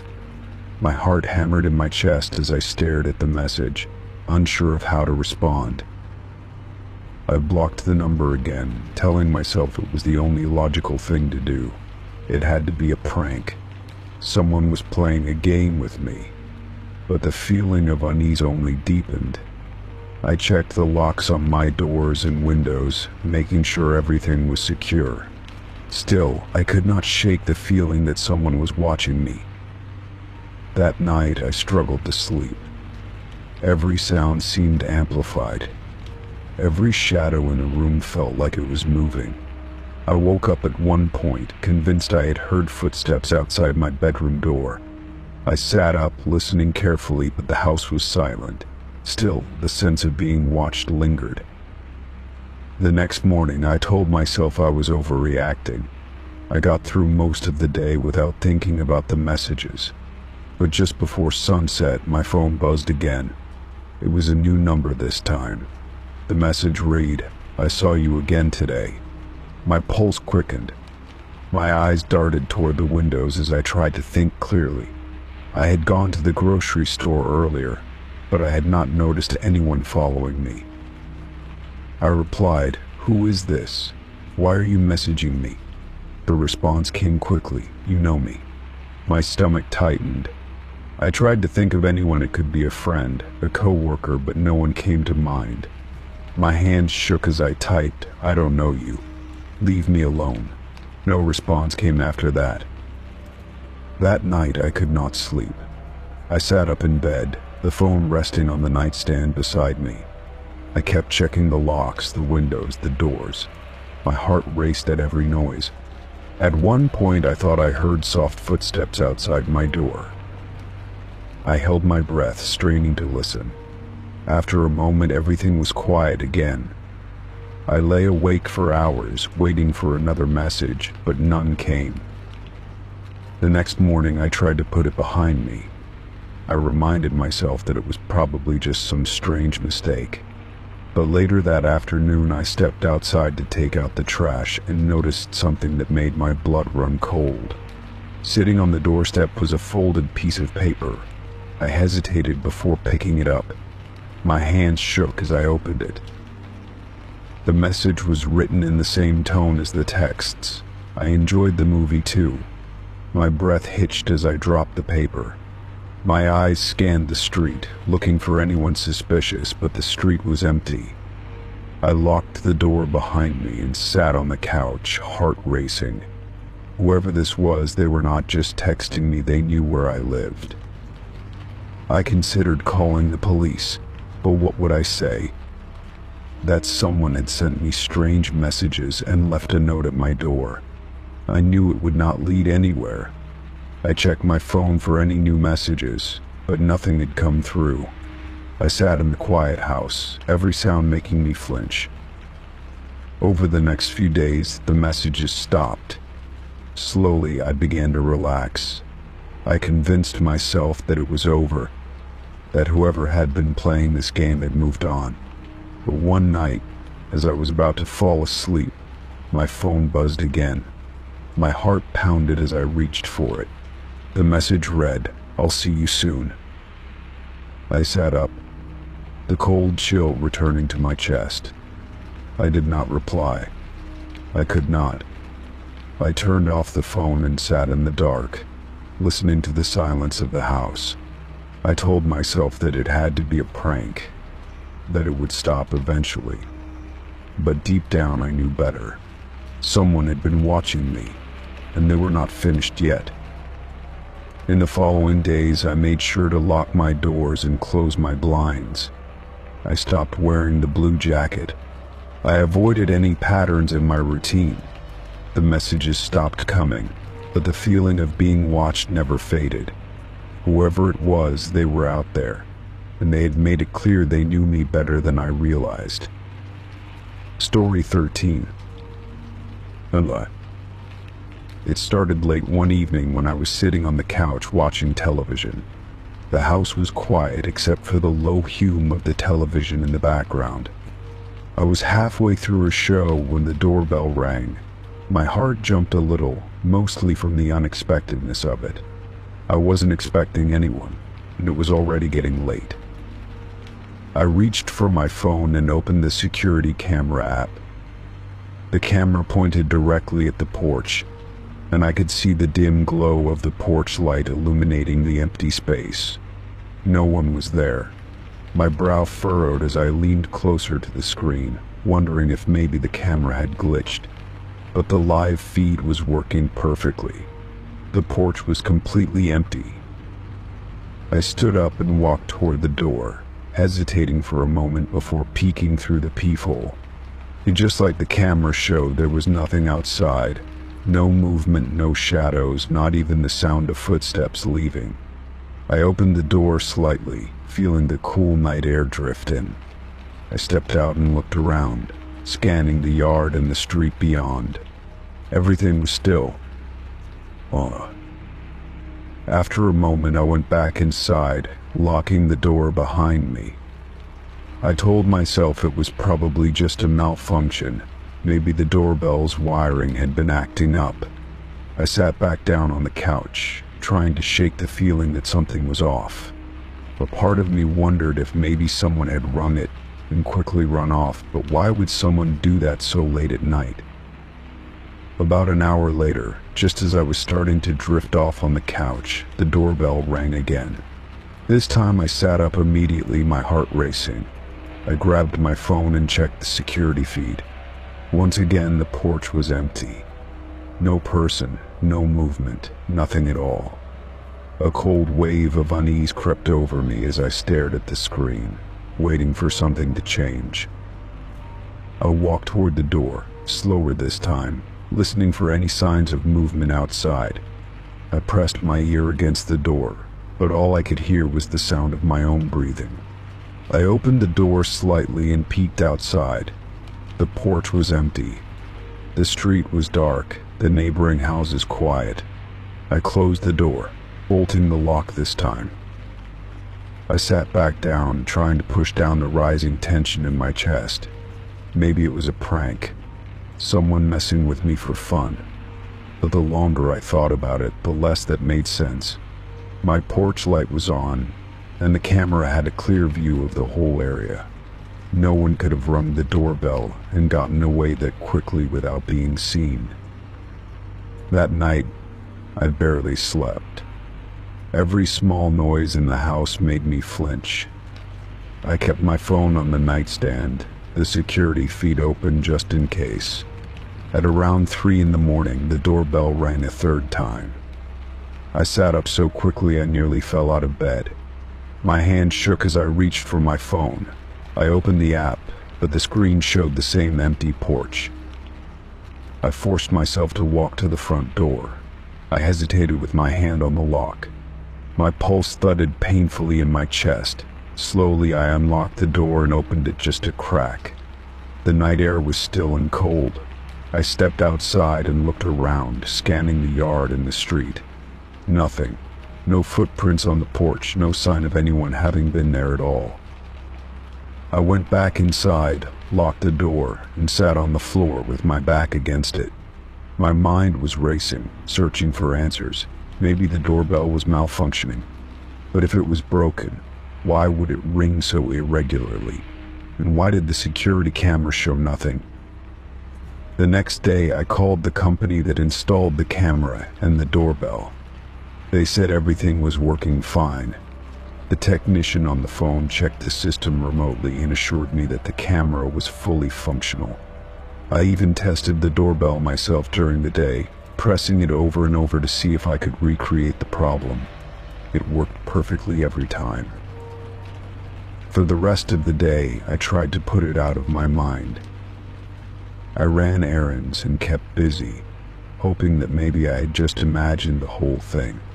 But that night, just as I was starting to relax, the doorbell rang again.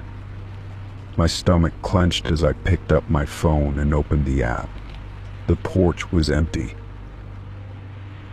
I stood by the door, listening. There was no sound outside. I opened the door and stepped out onto the porch. The air felt heavier this time, colder. I walked down the steps and looked around the yard. My street was dark and still. The silence was oppressive. Just as I turned to go back inside, I caught movement out of the corner of my eye. A shadow, just at the edge of my yard, slipped out of sight behind a tree. My breath quickened. I stood frozen for a moment before stepping back inside and locking the door. My hands were shaking as I pulled up the security footage. I rewound the video to just before I had seen the movement, but the camera showed nothing. It was as though the shadow had never been there. I started to dread nightfall. The next evening, the doorbell rang again. I didn't even need to check the camera to know what I would see. I watched the feed anyway, and as expected, the porch was empty. This time I didn't open the door. I sat on the floor, back against the wall, and listened. After a few minutes, I heard a soft scraping noise at the door. My breath caught in my throat. The noise stopped after a few seconds, followed by silence. Over the next week, the ringing became more frequent. Sometimes it happened in the middle of the night, sometimes during the day. The security footage always showed the same empty porch. I stopped answering the door altogether. I even taped over the doorbell, but it didn't stop the ringing. One night, as I lay in bed trying to sleep, the doorbell rang again. I stared at the ceiling, refusing to get up this time. But then I heard the sound of the front door creaking. I sat up sharply, heart racing. I grabbed my phone and checked the security feed. The porch was empty, but the door was slightly ajar. Slowly, I got up and walked toward the door, holding my breath. I reached for the doorknob and pulled it closed, locking it carefully. As I stood there, I heard something. A soft knock. My breath caught in my throat as I backed away from the door. The knock repeated, soft and deliberate. I ran to the window and pulled back the curtain, but the street was empty. The knocking stopped. I stood there for what felt like forever, listening to the silence. Then, I heard a voice, just outside the door. "Let me in," it whispered. It was barely audible, but I knew I had heard it. My heart pounded as I backed away from the door, holding my breath. After what felt like hours, the night settled into silence. The ringing stopped. The knocking stopped. I stood there in the dark, waiting for something else to happen. Nothing did. The next morning, I checked the footage from the night before. The camera had recorded the door opening by itself. There was no figure, no sign of anyone standing there, just the door slowly creaking open before it closed again. That day, I had the doorbell removed. The technician seemed confused when I told him why, but I didn't care. After the doorbell was gone, the ringing finally stopped. The house felt quiet again, but I couldn't shake the feeling that something had stood there, just outside the door, waiting for me to open it. And even though the ringing was gone, I knew deep down I had almost let it in. Story 14. The day started like any other. I woke up to the soft hum of the morning sun filtering through my blinds, casting faint patterns across the walls. After a quick shower and a light breakfast, I checked my phone for messages and glanced over my schedule for the day.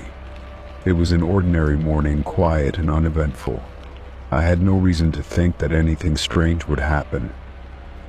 When I stepped outside to check my mail, I noticed a small envelope sitting at the bottom of the mailbox. It was plain and white, with no return address or markings of any kind. My name was written on the front in neat handwriting, the letters small and precise.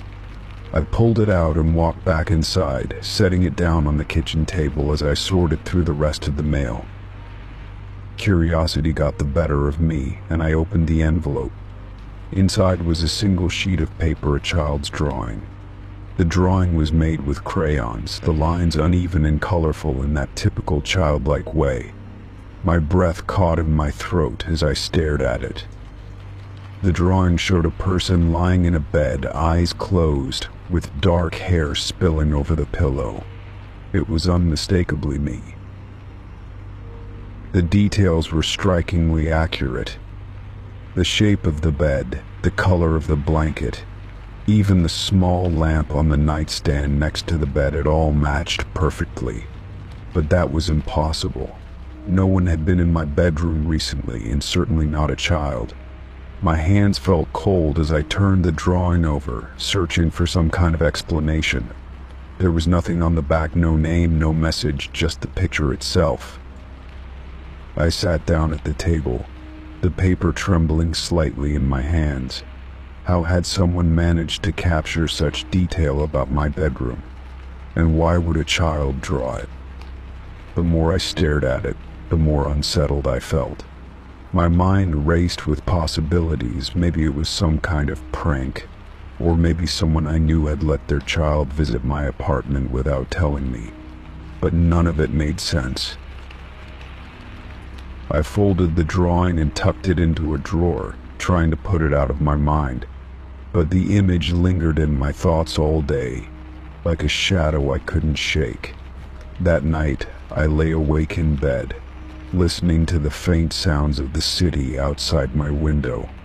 Every creak of the floor, every soft hum of the building settling made me more aware of my surroundings.